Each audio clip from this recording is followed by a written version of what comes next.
একটি বিশেষ অনুরোধ।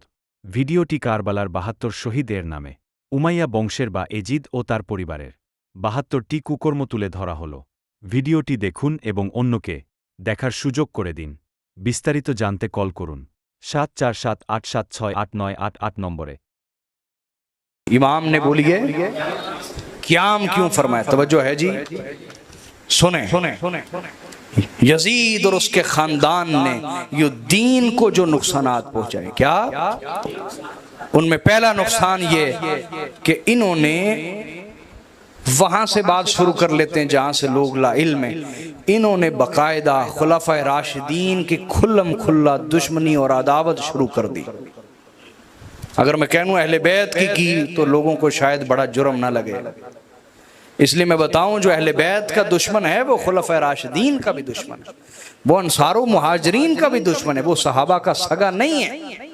समझे कि हजरत अबू बकर उमर को अलल ऐलान जो उनकी बेअदबी करते रहे वो ये थे खानदान यजीद। खानदान एक एक जुमले के पीछे दलाइल हैं, जिसको चाहिए मुझसे ले, एक एक जुमले के पीछे दलाइल। फिर ये वो हैं जिन्होंने खलीफा राशिद इमाम हसन इस्लाम से सुलह की, लेकिन सुलह के नाम पर गद्दारी और धोखा किया और सुलह की किसी एक शर्त को भी पूरा न किया। ये वो हैं जिन्होंने वादा खिलाफी को आम किया। ये वो हैं जिन्होंने अमानतों में खयानतें शुरू की। खिलाफत रसूलुल्लाह की अमानत थी, जिसको मलूकियत और बादशाहत में बदल दिया गया। मलूकियत और बादशाहत में, बल्कि नबी अलैहिस्सलाम ने फरमाया काट खाने वाली जालिम बादशाहत इनसे शुरू होगी। ये हदीस है, इसके वजह से चाहिए मुझसे ले। पांचवा इनका जुर्म ये कि जिन्होंने इनसे इख्तिलाफ किया उसकी गर्दन उड़ा देते थे। ये रवाज इन्होंने दिया। रवाज बोलिए, खुद को खुदा का दर्जा दे दिया, कोई हमारे सामने बोल नहीं सकता। छठा इनका जुर्म ये कि या तो गर्दन उड़ा दी या कैद में डाल के मार दिया, कैद में पड़ा पड़ा मर गया, जुल्म किए कैदों। सातवां इनका जुर्म ये वो हैं जो मिंबरों पर बाकायदा रसूलुल्लाह को गालियां देते थे। आप कहेंगे ये कैसे हो सकता है? हाँ, हजरत उम्मे सलमा ने यही कहा था इनसे कि तुम लोग, मैंने सुना है तुम लोग मिंबरों पर रसूलुल्लाह को गालियां देते हो। उन्होंने कहा तौबा तौबा, कौन है जो रसूलुल्लाह को गाली दे? आपने फरमाया अल्लाह की कसम, मैंने रसूलुल्लाह को फरमाते हुए सुना है मन सब्बा अलीयन फकत सब्बानी। रसूलुल्लाह ने फरमाया जिसने अली को गाली दी उसने मुझे गाली दी।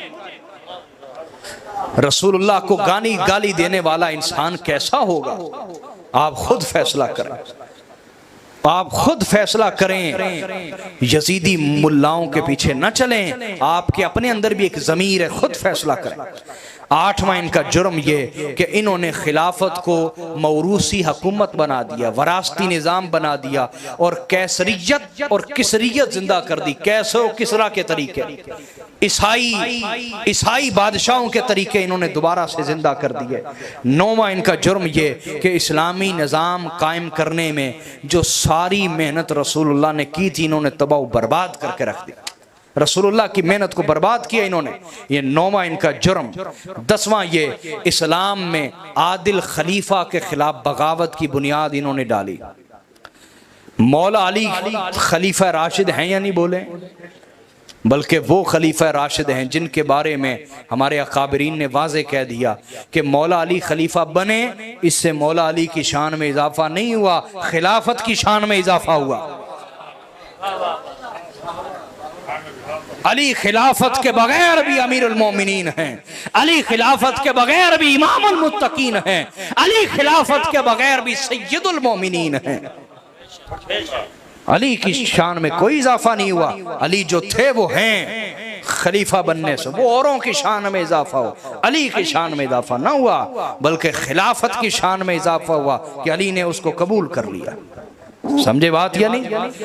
ये वो खानदान है यजीद का जिन्होंने खलीफा राशिद के खिलाफ बगावत की बुनियाद डाली, फिर जो रुकने से न रुकी, रुकने से यहाँ तक के मौला अली को शहीद किया गया, इमाम हसन को शहीद किया गया, हज़रत अब्दुल्ला बिन ज़ुबैर को शहीद किया गया, हज़रत ज़ैद बिन अली बिन हुसैन बिन अली बिन अबी तालिब इमाम ज़ैनुल आबिदीन के बेटे, ये भी खिलाफत कायम करने के लिए निकले थे, इस्लामी निज़ाम, इनको शहीद किया गया। हज़रत उमर बिन अब्दुल अजीज़ को शहीद किया गया।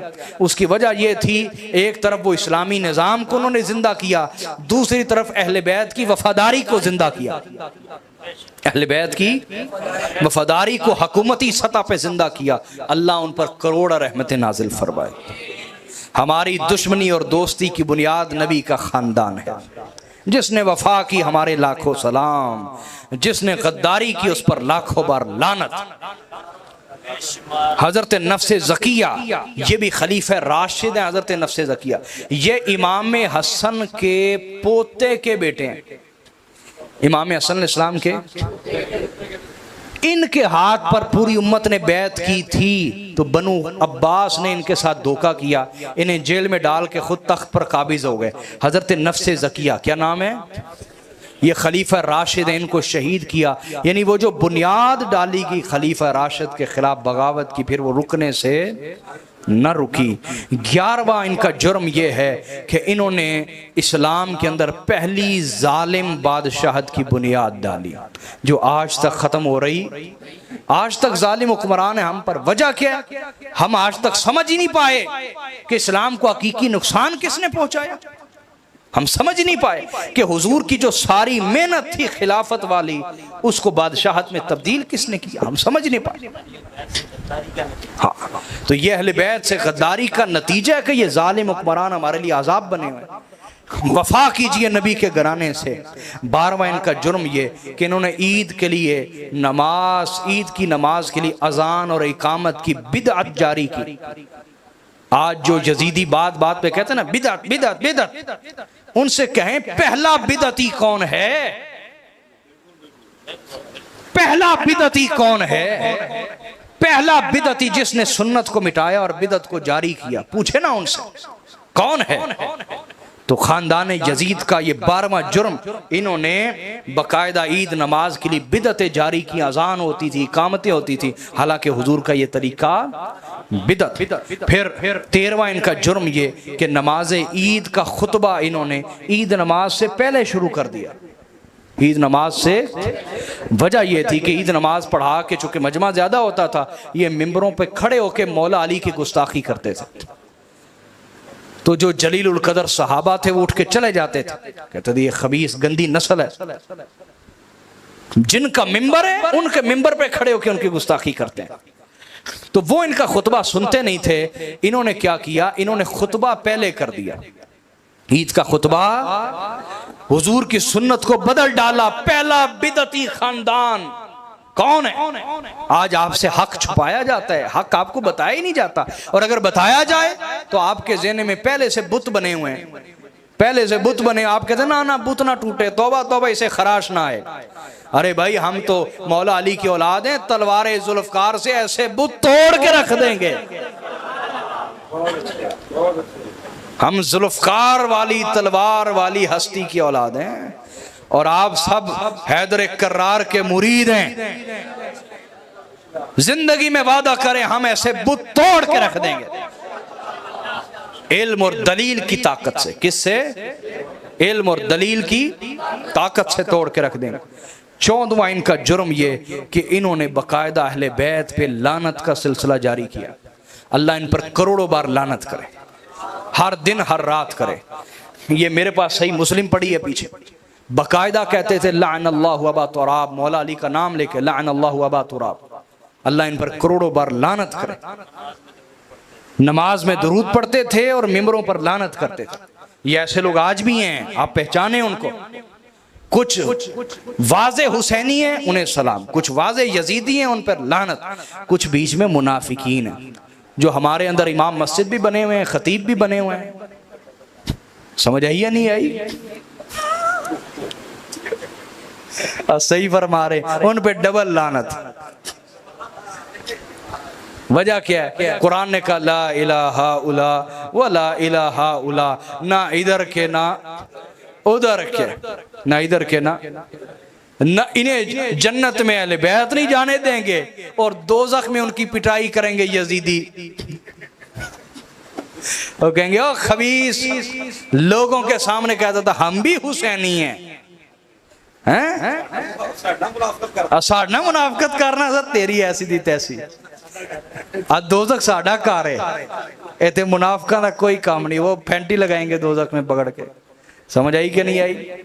आप कहेंगे मैं अपनी तरफ से तौबा करो, मैं अपनी तरफ से एक जुमला भी नहीं बोलता। ये कुरान में दोस्त की एक दूसरे को मारेंगे, ये कुरान में दोस्त की एक दूसरे को मारेंगे, लानते भेजेंगे, गुस्से मुक्के सब चलेंगे वहां, एक दूसरे पे गुस्सा निकालेंगे पूरा, ये कुरान पाक में। समझ आई बात या नहीं? तो बीच में जो मुनाफिक है ये सबसे ज्यादा खतरनाक है, इनसे हमें मोहतात होना होगा। इनका 15वां जुर्म ये कि इन्होंने दीन और सियासत को अलग-अलग कर दिया। हालांकि रसूलुल्लाह ने जो मेहनत फरमाई उसमें दीन और सियासत इकट्ठे थे। समझ गए बात? 16वां इनका जुर्म ये, मुसलमानों में सबसे पहले ये वो खानदान है जिन्होंने लाशों के सर काटना शुरू किया। इनसे पहले किसी मुसलमान का सर नहीं काटा जाता था, किसी मुसलमान का सर। ये बिदअत इन्होंने शुरू की और दीन मोहम्मदी की खिलाफ वर्जी। ये इनका 16वां जुर्म। 17वां जुर्म ये वो हैं जो गधे की खाल में रख के सिलाई करके लाशों को जलाते थे। हजरत अबू बकर सिद्दीक का सगा बेटा मोहम्मद बिन अबू बकर चूंकि मौला अली से इश्क करता था, उसे गधे की खाल में सिलाई करके जला दिया। हजरत आयशा का सगा भाई हजरत मोहम्मद बिन अबू बकर रज़ी अल्लाह ताला गधे की खाल में जला दिया उन्हें। ये वो लोग हैं। इमाम हुसैन इनके खिलाफ क्यों ना खड़े होते, इमाम क्यों ना क़याम करते?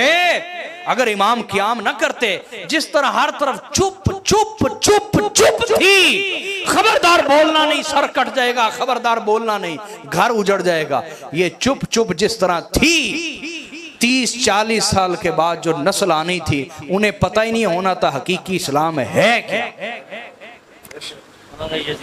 मैं और आप सब मकरूज हैं हुसैन के।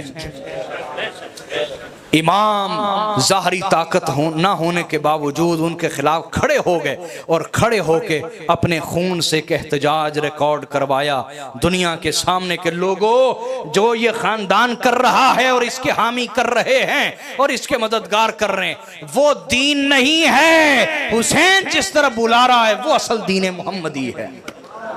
ये हुसैन का एहतजाज है जो आज तक दीन को बचाए हुए है। तो इनका 18वां जुर्म ये कि सोना और चांदी के बर्तनों को इन्होंने इस्तेमाल करना शुरू किया, हालांकि रसूलुल्लाह ने इससे मना फरमाया था।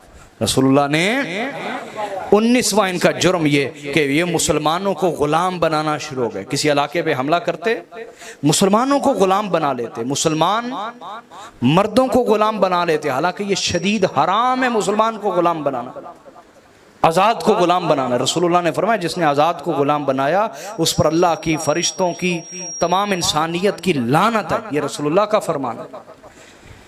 20वां इनका जुर्म ये कि जहां जाते मुसलमान औरतों को अपनी लौंडियां बना लेते, बगैर निकाह के उनके साथ मुबाशरत करते, उनके साथ ताल्लुक कायम करते, जिनसी ताल्लुक कायम करते। 20वां ये इनका जुर्म था, मुसलमान औरतों को लौंडियां बनाया इन्होंने। 21वां इनका जुर्म था, इन्होंने रवाज पैदा किया पानी बंद करने का। क्या? सिफीन में भी पानी बंद किया गया था, लेकिन मौला अली के आगे कौन टिकेगा? गाजर मूली की तरह काट के रख दिया मौला अली ने। पानी आजाद करवाया और फरमाया हर तरफ ऐलान कर दो, अली की तरफ से ऐलान है, पानी बंद करना तुम्हारा किरदार है और पानी सब में बांटना अली का किरदार है। जाओ सब में ऐलान कर दो, अली कहता है कि दोस्त के लिए भी पानी हाजिर है, दुश्मन के लिए भी पानी हाजिर है। ये सिफीन करबला में पहली दफा बंद नहीं हुआ, सिफीन में बंद किया गया। समझ? उनको इजाजत दी अपने जानवरों तक के लिए पानी लेके जाए। समझ आई? बोले ना। 22वां इनका जुर्म ये कि ये वो लोग थे जो लोगों से पेशगी ज़कात लेते थे, वक्त आने से पहले ज़कात लेते, लोगों को मारते, जुर्म करते, ज़कात दो हमें, और फिर ज़कात का क्या करते, आगे आ रही है। 23वां इनका जुर्म ये कि हुजूर की सुन्नत छोड़ दी। हुजूर की सुन्नत थी कि अरबी का जो हम खुतबा नहीं देते जुमे का खड़े होके, ये रसूलुल्लाह की सुन्नत कुरान में है। कुरान पाक कहते हैं वतरकू का क़ाइमा, उन्होंने आपको खड़ा खड़ा छोड़ दिया दुराने खुतबा। तो खुतबा खड़े होके देना ये रसूलुल्लाह की सुन्नत है जो हम जुमे के मौके पे देते हैं। जुमे का खुतबा इन्होंने बैठ के देना शुरू किया, हुजूर की सुन्नत को बदल दिया। उससे पीछे खुलाफा राशिदीन चाहे बीमार होते चाहे सेहतमंद होते, सब खड़े होके खुतबा देते, हुजूर की सुन्नत बदल दी। 24वां इनका जुर्म ये कि ये वो लोग थे जो अलल ऐलान बैतुल खला, वॉशरूम किबले की तरफ बनाते थे, किबले के, और दीन से वाज़े तौर पर दुश्मनी। क्या बताऊं आपको, समझ आ रही कि नहीं आ रही। 25वां इनका जुर्म यह था कि इन्होंने कोतवाल का ओहदा इजाद किया। और कोतवाल किस लिए रखे, इसलिए कि जो बंदा भी अहले बैत का हामी मिलता था उसे पकड़ के लाया जाता था, उसे कोड़े मारता था कोतवाल, उसका और कोई काम नहीं था। इनकी अयाशियों को सिक्योर करना, अहले बैत के हामियों को मारना पीटना। 26वां इनका जुर्म ये कि मौला अली की नफरत में इन्होंने हज तमत्तो बंद कर दिया। पाकिस्तान से जितने लोग जाते हैं सब हज तमत्तो करते हैं, इंडिया से, इंग्लैंड से, यूरोप से, अमेरिका से, जितने जाते हैं हज तमत्तो करते हैं। हज तमत्तो का मतलब ये है कि यहाँ से उम्रे का एहराम बांधा, उधर जाके उम्रा करके एहराम खोल दिया, और 8 ज़िल हज को दोबारा से हज का एहराम बांध लिया। ये बड़ा आसान होता है, ये आसान होता है, हज भी हो जाता है एक चक्कर में, उम्रा भी हो जाता है। हज तमत्तो, इन्होंने हज तमत्तो बंद कर दिया इसलिए कि मौला अली हज तमत्तो करते थे। मौला अली की नफरत में हदीस बंद कर, इन्होंने सुन्नत बंद करवा दी, खबरदार को हज तमत्तो नहीं करेगा। ये इनका जुर्म, दीन का हुलिया और नहीं बिगाड़ा तो क्या किया। फिर 27वां इनका जुर्म ये था कि बैत लेते वक्त कसम लेते थे, बैत लेते वक्त कसम लेते थे। और कसम भी कैसे, यानी ये बैत लेते थे कि तुम हमसे वफादार रहोगे तलवार के जोर पे। और बैत कैसी कि अगर मैंने बैत तोड़ी और जनाब यजीद से पीछे हटा तो मेरी बीवी को 3 तलाकें। ये रवाज शुरू किए इन्होंने। और कुछ मौलवी भी इनके पीछे लग गए कि जनाब जो जबरन तलाक दे दे उसकी बीवी को भी तलाक हो गई। हद हो गई, इस्लाम ऐसा बेवकूफ़ी वाला दीन नहीं। समझ आई बात या नहीं आई। ये मौला अली का भी मौक़िफ़ है, हजरत उमर फारूक का मौक़िफ़। जबरन जो तलाक दी जाए वो तलाक हरगिज़ नहीं होती, इस्लाम ऐसा दीन नहीं। बात समझ आ गई कि नहीं आ गई। फिर 28वां इनका जुर्म ये था कि नेज़ों पे कुरान को लटकाना, ये इन्होंने रवाज दिया। कुरान मजीद की बेहुरमती बाकायदा, नेज़ों पे कुरान। 29वां जुर्म ये नमाज में तब्दीली कर दी। नमाज में बोलिए अल्लाह अकबर जहरन नहीं कहते थे। ये रसूलुल्लाह की सुन्नत, नमाज शुरू करते हुए क्या कहना, अल्लाह अकबर। ये अल्लाह अकबर कहना छोड़ गए, हुजूर की सुन्नत की खिलाफ वर्जियां, नमाज में तब्दीली कर दी। 30वां इनका जुर्म ये नमाज के औकात में तब्दीलियां कर दी, नमाज के औकात में तब्दीलियां। हत्ता के जुमे का खुतबा क्या मगरिब होने तक जारी रहता था इनका, मगरिब होने तक जुमे का खुतबा। और उसमें होता क्या था, अहले बैत के खिलाफ बोली जा रहे हैं, सटियाए हुए हैं, बोली जा रहे हैं, गालियां दे रहे, बोली जा रही। और जो कहता था जनाब अब तो मगरिब होने वाली, हद हो गई, जुमा तो पढ़ा दे, वो कहते थे तेरा इलाज कर लेते हैं। ये जालिम थे, ये जालिम थे। 31वां जुर्म ये कि जुमे की नमाज में रसूलुल्लाह की सुन्नत थी, सूरह जुमा पढ़ते थे एक रकत में, और दूसरी रकत में सूरह मुनाफिकून पढ़ते थे। क्या पढ़ते थे। मौला अली का भी मामूल यही रहा कि पूरी ज़िंदगी जुमे में पहली रकत में सूरह जुमा, दूसरी रकत में सूरह मुनाफिकून पढ़ते थे। मौला अली सूरह मुनाफिकून याद कराते थे अपने मुरीदों को, ताकि तुम्हें मुनाफिकों की पहचान हो। क्या हो, जब ये आए इनके हाथ में इख्तिदार आ गया, इन्होंने जुमे से ये दोनों सूरतें ही ख़त्म कर दी। हज़रत अबू हुरैरा जो अजीम सहाबी हैं, मैं आपको कह रहा हूं अहले बैत के दुश्मन सहाबा के भी दुश्मन है। वजह क्या है भाई, सहाबा के पास तो एक निस्बत है ना हुजूर की, क्या अहले बैत के पास तो 2 निस्बतें। तो जो 2 निस्बतों को नहीं मानता वो एक निस्बत को क्या मानेगा।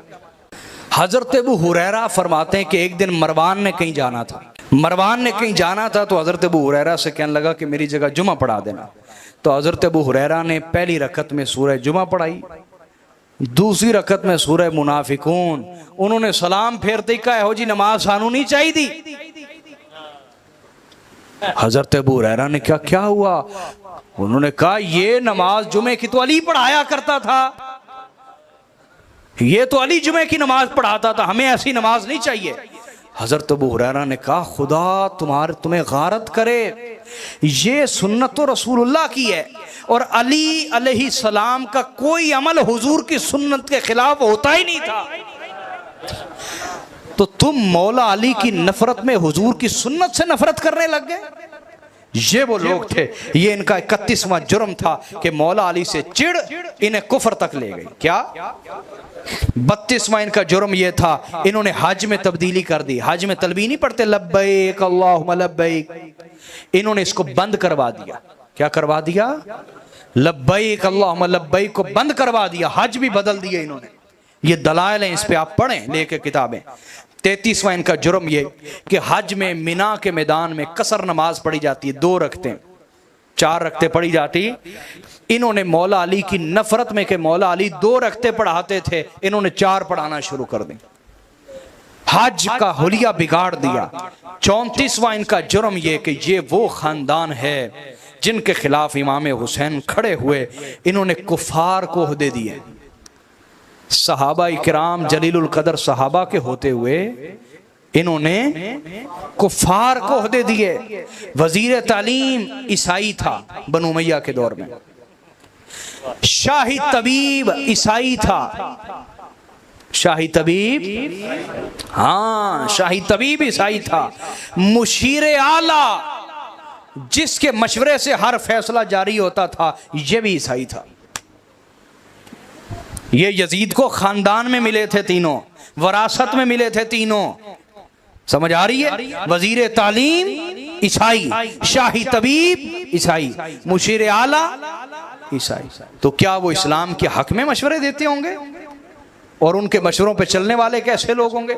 चौथा दरबारी शायर भी इनका ईसाई था, दरबारी शायर भी, और यजीद की वालिदा मोहतरमा भी ईसाई थी। ये इनका जुर्म है। 35वां जुर्म ये भी है इनका। अच्छा, तो इनका ये भी जुर्म है, ये मैंने यहाँ नोट नहीं किया हुआ, ये आप नोट कर लें। ये वो लोग हैं जिन्होंने हुकूमती सतह पर गैर मुस्लिम लड़कियों से निकाह को रवाज दिया था। अब जारी सी बात, जो गैर मुस्लिम लड़कियां होती वो पर्दे का एहतमाम नहीं करती, हया फहाशी उनमें आम है, तो मुसलमान लड़के उनकी तरफ ज्यादा माइल होंगे ना, उनकी तरफ ज्यादा माइल होंगे। तो फहाशी का बाकायदा बाजार इन्होंने खोला। क्या 35वां इनका जुर्म ये, ज़कात जो खालिसतन मुसलमानों का हक है। किन का हक है? जिसकी नींद पूरी होगी जरा जाग जाए, जाग जाए, जिसकी नींद पूरी हुई है जागे जरा। ज़कात मुसलमानों का हक है। किसका हक है? 35वां इनका जुर्म यह है कि ज़कात के महकमे के अफसरान इन्होंने ईसाई मुकर्रर किए हुए थे। और पीछे क्या रह जाता है? 36वां जुर्म, ज़कात के माल हुक्मरान अपनी अयाशियों पे खर्च करते थे। महंगी से महंगी खुशबू, महंगी से महंगा जुब्बा, महंगे से महंगा कमीज, कहां से? ज़कात के पैसे से, ज़कात के पैसे, अयाशियां बैतुल माल से की। 37वां इनका जुर्म यह था कि जो सही फतवा देता था उस आलिम की गर्दन उड़ा देते थे। खुद ताबई हैं। कौन है? सईद बिन जुबैर। उनसे किसी ने मस्जिद में मसला पूछा, उन्होंने जवाब दे दिया। जब वो उठ के चला गया ना, सईद बिन जुबैर पीछे ही आ गए, कहने लगे मेरे भाई रुक जाओ, वो जो फतवा मैंने मस्जिद में दिया था वो गलत था, मैंने अपनी जान बचाई थी, सही फतवा ये है। तो उन्होंने कहा कि आप जान बचाने वालों में से? उन्होंने कहा नहीं, मैं जान बचाने वालों में से नहीं, लेकिन अगर मुझ जैसे भी नहीं रहेंगे ना जो खुफिया तरीके से ही हक बता देते हैं, तो फिर तुम्हें हक बताने वाला कौन रहेगा? ये अहले बैत के दुश्मन जुल्म इतना करते हैं। हम खुफिया तौर पर हक बताने वाले तो हैं ना हुसैनी, अगर हम भी ना रहे तो क्या बनेगा? ये वो लोग थे सही फतवा देने पर गर्दन उड़ा देते थे। 38वां 38 जो इनका जुर्म था ये था कि नेकी से रोकते थे, बुराई का हुक्म देते थे बकायदा। क्या क्या सूरतें थी आपको बताऊंगा इंशाल्लाह। 39वां इनका जुर्म ये था, या किसी ने पढ़ना हो तो मेरे पास आए। 39वां इनका जुर्म ये था, ये वो थे जिन्होंने सूदी कारोबार का दोबारा से आगाज किया था। रसूलुल्लाह हराम कर गए सूद के कारोबार को, इन्होंने दोबारा से शुरू किया। 40वां इनका जुर्म यह था कि सदका फितर जो फितराना है उसके हकाम भी इन्होंने बदल दिए। बोलिए बदल दिए। तो इमाम क्यों ना क़याम करते, चुप चुप चुप चुप हर जुबान पे लगा दी थी इन्होंने, खबरदार बोलना नहीं बोलना नहीं बोलना नहीं। पीर नसीरुद्दीन गिलानी ने नहीं फरमाया, यजीदे वक्त के आगे खड़े हैं सब खामोश, यजीदे वक्त के आगे खड़े हैं सब खामोश, हुसैन ही जो चलाए तो कोई बात चले।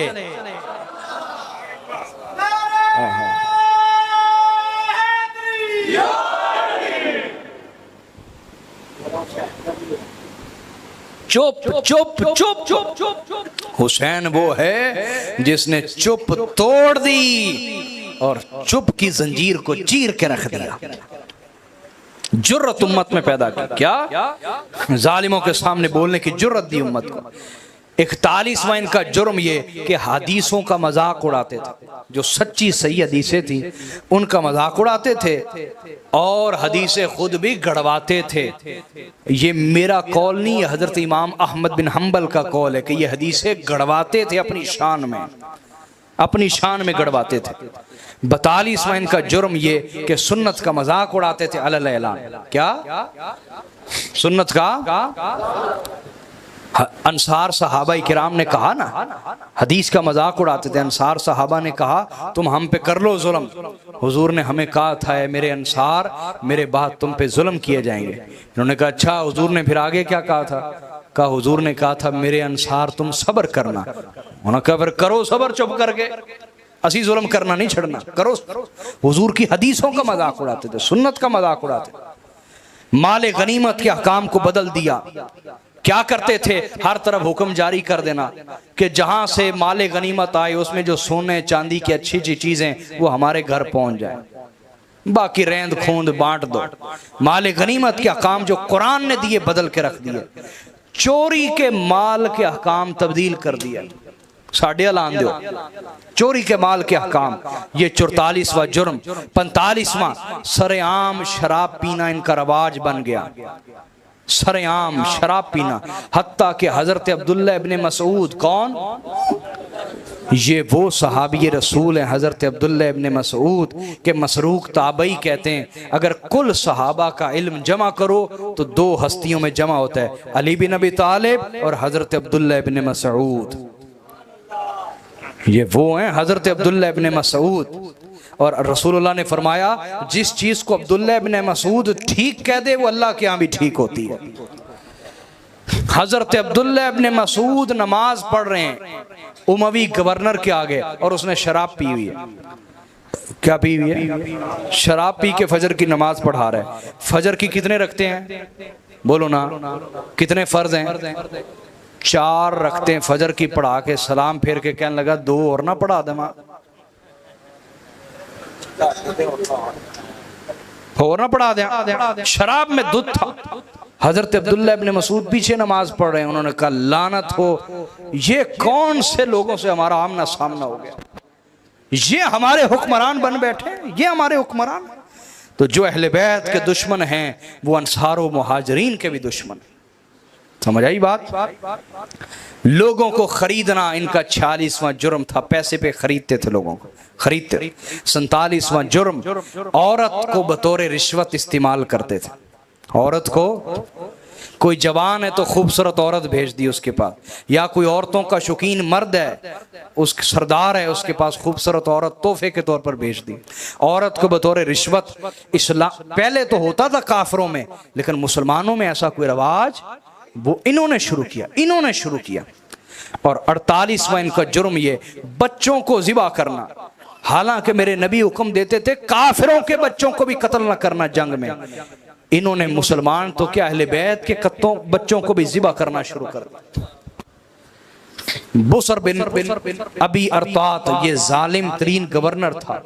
इसने जब यमन पे हमला किया तो वहां रसूलुल्लाह के चचाजाद भाई हैं, रसूलुल्लाह के चचाजाद भाई उबैदुल्लाह इब्ने अब्बास, वो गवर्नर थे, वो घर पे नहीं थे। इन्होंने घर पे हमला किया, नबी के घर पे हमला किया, खानदान नबूवत के घर पे हमला किया। उस वक्त उनकी औरत और उनके 2 बच्चे थे छोटे छोटे।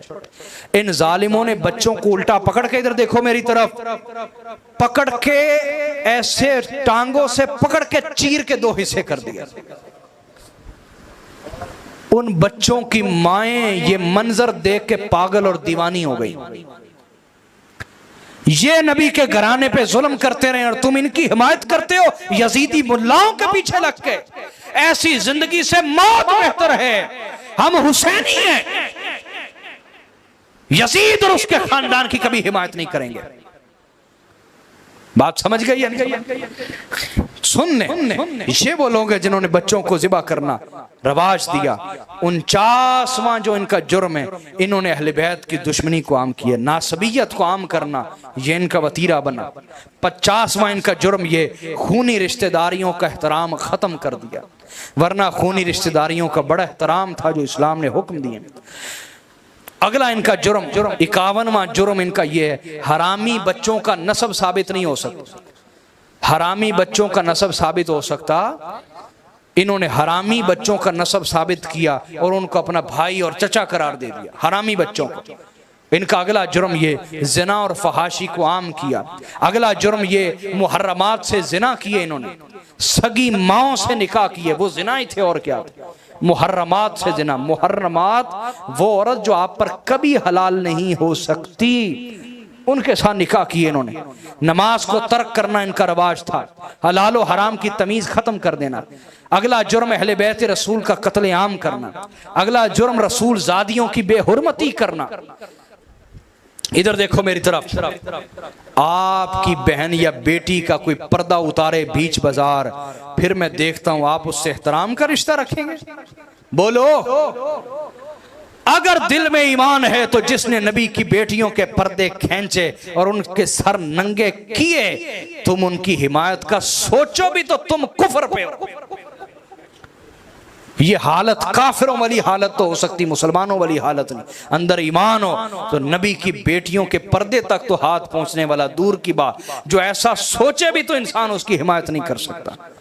क्यों भी, मैं ठीक कह रहा हूं या नहीं कह रहा? सच्ची गवाही दें। 57वां इनका जुर्म ये कि रसूल ज़ादों के सर काट के नेज़ों पे चढ़ाए। नेज़ों पे चढ़ाए जाने का कभी इस्लाम में रवाज नहीं था, सरों को नेज़े पे चढ़ाना। चढ़ाया भी तो नबी की औलाद के सर। ये इनका जुर्म, कुछ जुर्म पहले कुछ जुर्म बाद के हैं जो मैं बता रहा हूँ। और इनका अगला जुर्म ये शहादतों पर खुशी मनाना इन्होंने शुरू की। सुनन नबी दाऊद में, उम्दतुल कारी में, इमाम ऐनी की किताब मेरे पीछे पड़ी है इधर, इमाम हसन इस्लाम की शहादत की खबर मिली तो खुशी का इजहार किया गया। अकल वालों ने तो कहा दुश्मन मरे तो खुशी न करिए, सजना भी टुर जाना। इमाम हसन जो नबी की औलाद और नबी के दिल का चैन है, उनकी शहादत की खबर मिलने पर खुशियां करते रहे। और इनका अगला जुर्म ये 59वां जो इनका जुर्म है, जाहली असबियत को जिंदा किया, हमीयत को जिंदा किया, जाहली जिद्दबाजी को इन्होंने दोबारा से जिंदा किया। 60वां जुर्म ये मुसलमान औरतों को बेचना शुरू कर दिया पैसे के ऊपर, ये इन्होंने शुरू किया। अगला इनका जुर्म ये जहर के जरिए से दुश्मनों को मारने की बुरी रस्म का आगाज इन्होंने किया इस्लाम के अंदर, इससे पहले इस्लाम में ये रवाज ना था। अगला जुर्म ये कि जो कंकर मारे उसके हाथ काट दे, ये इन्होंने शुरू किया। ज़ियाद जो हराम ज़्यादा था, ये मैं गाली नहीं दे रहा, वो बाकी हराम ज़्यादा था, कुतुब हदीस है, हराम ज़्यादा था, हराम ज़्यादा। जब वो मौला अली को मिंबर पे गाली दे रहा था तो 80 सहाबा इकराम खड़े हो गए। कितने? उन्होंने हाथ में कंकरी पकड़ के मारी उसको, कंकरी। कहा मुंह बंद रख, तेरी जुर्रत कैसे हुई अली को गाली देते? उसने सिपाहियों से कहा, गवर्नर था वो कूफे का, उसने कहा ये मुझे जिंदा चाहिए। सबको गिरफ्तार करके 80 जलीलुल कदर लोगों के हाथ काट दिए। जो मौला अली की हिमायत में उठे वो हाथ काट दिए इन्होंने, जो मौला अली के दिफा में उठे वो हाथ काट दिए इन्होंने। और आज जानते हो यजीदी, उनके पास वो ताकतें नहीं, वो इख्तियार नहीं, वरना वो हमारे साथ भी यही करते, लेकिन फिर भी हम पीछे कभी ना हटते, अल्लाह की कसम कभी पीछे ना हटते। इनका 63वां जुर्म ये है जो मैंने अभी बता दिया कि हरामजादों का नस्ब साबित किया इन्होंने। 64वां जुर्म ये कि तहरीरी वादे करके मुकर जाते थे, उससे किया वादा तहरीरी, उससे मुकर गए, उससे वादा किया, उससे मुकर गए। ये रवाज धोखेबाजियां इन्होंने शुरू की।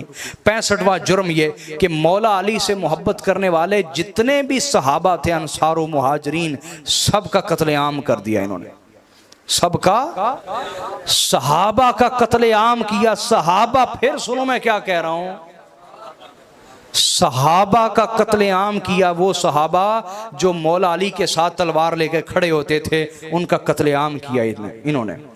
हुजर बिन अली की शहादत, अदी की शहादत और दीगर की शहादत। और इनका 66वां जुर्म ये कि इन्होंने हुजूर के मदीना पे हमला किया। क्या? हुजूर के मदीना पे। हालांकि रसूलुल्लाह ने फरमाया जो मेरे मदीना के लोगों के बारे में बुरा इरादा रखे, बुरा इरादा भी रखे, अल्लाह ताला उसे दोज़ख में यूं मिला देगा जैसे नमक पानी में मिल जाता है। इन्होंने मदीना पे हमला किया, मदीना पे बोलिए हुजूर की इज्जत को पमाल किया, हुजूर की इज्जत को पमाल किया। मस्जिद नबी में घोड़े बांधे, गधे बांधे, उन्होंने पेशाब पखाने किए मस्जिद नबी में। ताड़े मोहल्ले दी मस्जिद की गल नहीं कर रहा, रसूलुल्लाह की मस्जिद की इज्जत को पमाल करके रख दिया इन्होंने। दलाइल कुतुबे हदीस के अंदर जिसको चाहिए मुझसे ले। अहले मदीना को खौफजदा किया, ये जुर्म। बस 72 जुर्म इनके गिनवाने लगा, उधर 72 शहादतें थी ना, इनके 72 जुर्म गिनवा रहा हूं आपको। इनका 68वां जुर्म ये वाक़या हर्रा, जो अभी मैंने सहाबा का कत्लेआम किया, मदीना का कत्लेआम किया इन्होंने। इनका 69वां जुर्म ये 3 दिन के लिए मदीना की इज्जत, इन्होंने कहा तुम पर हलाल है, अपने सिपाहियों से कहा। उन्होंने घरों में घुस के जवान बच्चियों को निकाल लिया और उनसे बदकारियां की। ये मैं दौरे रसूल के बाद की बात सुना रहा हूं, अभी 100 साल पूरे नहीं हुए, अभी हुजूर को गए, अभी रसूलुल्लाह को गए इस दुनिया से सिर्फ 50 साल हुए हैं। मदीना की बच्चियों को घरों से निकाल के उनके साथ जबरन जिना किए, बदकारियां की, रेप किए उनके इन्होंने, और कत्लेआम किया। और 1000 से जायद बच्चियां हामला हुई और उनके हरामी बच्चे पैदा हुए इनकी बदकारियों और इनके जिना की वजह से।